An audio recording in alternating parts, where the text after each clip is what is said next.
Good morning, happy Sunday mga my loves. So today ay gagawa tayo ng mango salad. So ito yung snack natin habang manonood tayo ng movie.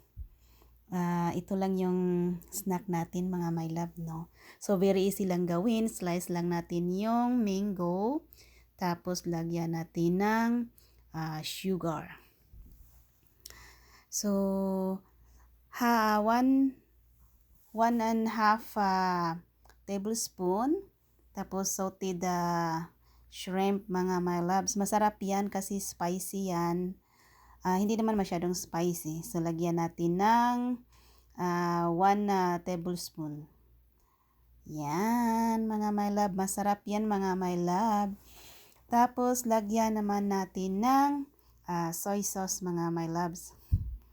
So, yan.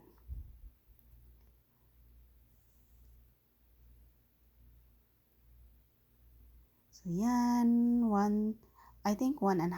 Yeah. 1.5 table spoon of soy sauce. So, yan. Tapos, halu-haluin natin mga my loves para masarap yan. Masarap. Yum, yum, yum yan mga my loves. Naglalaway na po ako.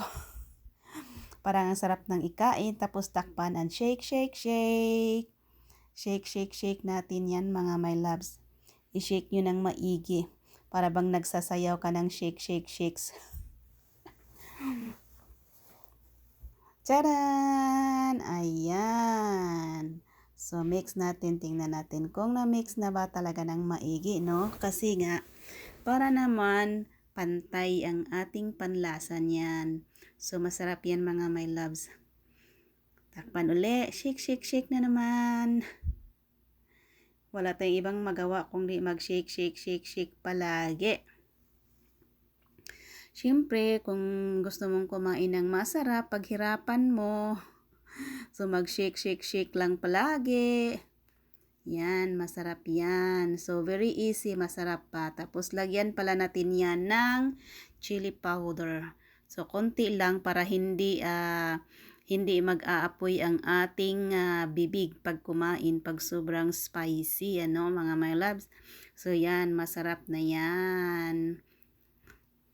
Thank you for watching mga my love. Thank you for watching. Please like and share. Thank you so much. God bless us all. So now, ito na.